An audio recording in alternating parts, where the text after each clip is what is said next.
Video ini didukung oleh Forex IMF, broker resmi yang saya rekomendasikan untuk Anda semua trader Indonesia. Forex IMF adalah broker forex resmi dan legal oleh Bapepti, CFX, ICDX, Keriling Berjangka Indonesia, dan juga Indonesia Clearing House. Di sini saya melihat kelebihannya adalah selain dari legalitasnya, yaitu terdapat beberapa layanan yang bisa kita lihat di produk. Di sini ada layanan signal trading forex, indikator forex, maupun komunitas forex selaku grup premium bagi para nasabah. Di referensi trading kita juga bisa lihat adanya analisa forex hari ini dan analisa forex mingguan seperti ini yang akan membantu kita dalam analisa forex sehari-harinya. Selebihnya, silakan Anda kunjungi link website yang sudah saya sertakan di link deskripsi video di bawah ini. Makasih. Ya, kalau misalkan dia mau koreksi pun atau turun, maksimal itu dia ke harga 102.145 di sini. Ya, poin 14.5 artinya ini adalah batas dari area support daily-nya dia gitu. Setelah itu baru dia coba untuk lanjut naik lagi ke atas, melakukan breakout dari area 103.46 gitu. Tapi secara pergerakan, kalau dari struktur harga ya untuk si dolar ini sendiri secara daily itu masih downtrend karena dia itu minimal butuh breakout dulu dari area 105.5 baru bisa dikatakan uptrend gitu. Karena kalau kita perhatikan swing low dia itu ada di sini yang pertama, lalu ini yang kedua gitu. Terus berarti swing high-nya itu ada di sini di 105.59. Artinya ini adalah area struktur resisten dari si struktur harga si dolar ini sendiri gitu. Kalau secara pergerakan ini ada daily-nya memang secara candle itu cukup bagus, cuma secara struktur harga dia masih turun. Bukan berarti dia nggak bisa ada kesempatan untuk kesini ya, dia tetap ada kesempatan kesini. Kalau misalkan suku bunga beneran di push lagi untuk dinaikkan kembali oleh si Fed itu sendiri. Artinya dolar ini itu bisa mencapai level 105.5 kembali. Oke, kalau untuk intraday kita perhatikan dulu di 30 menit kalau untuk intraday level. Nah, kalau untuk intraday level yang harus kita perhatikan adalah level harga 102.9 ya di sini. Karena di sini kalau kita perhatikan ada sedikit order block ya. Kemudian 102.4. Nah, ini juga ada area order blocknya juga di sini. Nah, kemudian kalau untuk resisten itu yang harus kita perhatikan adalah height yang kemarin. Nah, height yang kemarin itu di mana? Kalau height yang kemarin itu 103.92 di sini. Tapi kalau untuk minor resisten itu ada pada level harga 103.75.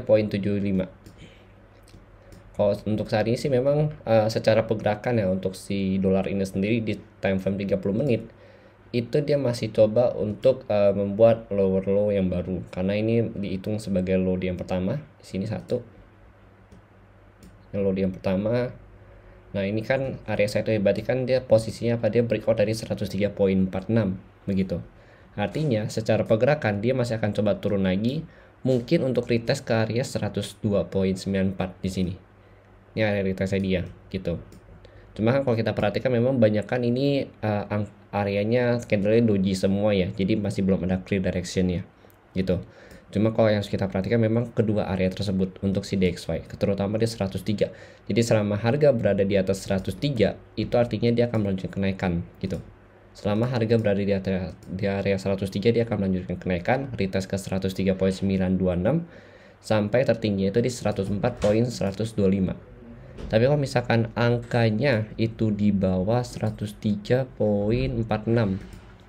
berarti dia akan melakukan retest kembali ke level harga 102.94 sampai terendahnya itu di level 102.43 di sini.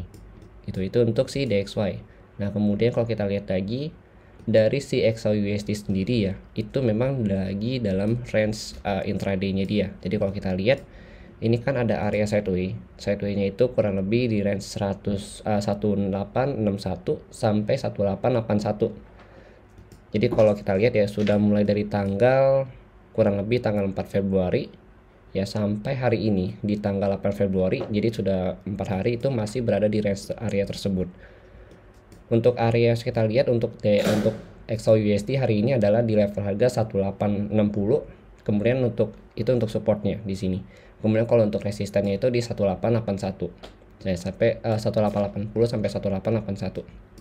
Karena kalau dia belum belum bisa breakout dari kedua area ini, berarti si harganya ini masih akan terus konsolidasi ya, atau masih akan sideways sampai dia ada penembusan dari kedua area tersebut gitu.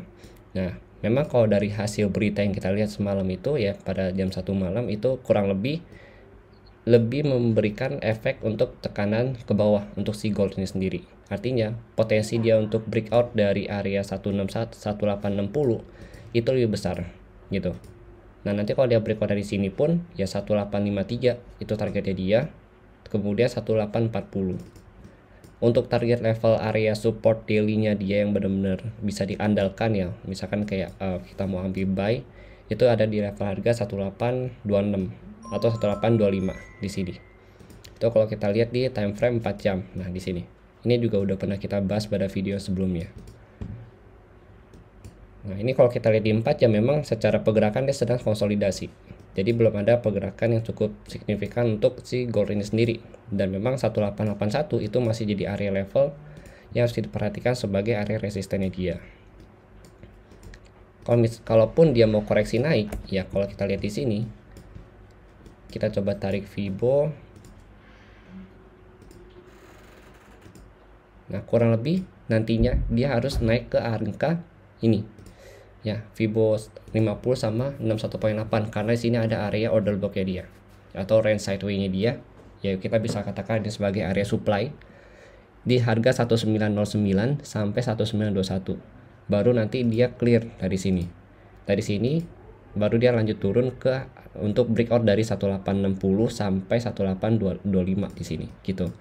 Ini juga harus kita perhatikan nih untuk 109 sampai 1921-nya. Karena ini merupakan area dari si area supply-nya tersebut. Kalau untuk saat ini sih memang pergerakannya masih cenderung ada tekanan ya dari si pihak seller karena dari efek dolar yang kemarin sama berita yang kemarin. Makanya kalau kita lihat untuk 30 menitnya itu masih ada penekanan dari pihak seller. Walaupun secara pergerakan itu dia konsolidasinya masih sideways, tapi kalau kita lihat di sini memang si seller itu sendiri masih cukup menekan. Kurang lebih range maksimalnya itu ada di 1881. Ini tekanan seller semua di sini. Jadi si buyer ini belum bisa breakout. Oke, jadi mungkin sekian dulu penjelasan dari saya mengenai si gold hari ini. Jadi itu adalah beberapa level yang harus kita perhatikan untuk 1 atau 2 hari ke depan. Dan memang yang kita lihat adalah kenaikan suku bunga tersebut. Apakah si Fed itu jadi untuk menaikkan suku bunga atau memang masih belum dinaikkan. Jadi itu mungkin akan menunggu untuk bulan depan kembali gitu. Oke.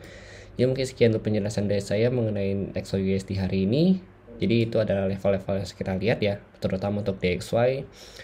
Oke, kalau misalkan saya ada salah atau misalkan yang kurang boleh kalian tambahkan. Dan kalau misalkan kalian punya pandangan lain untuk si gold ini sendiri, itu kalian boleh sharingkan di channel Telegram, di channel Telegram Juna Trading ID, bisa langsung DM saya atau bisa tulis di kolom komentar channel YouTube saya.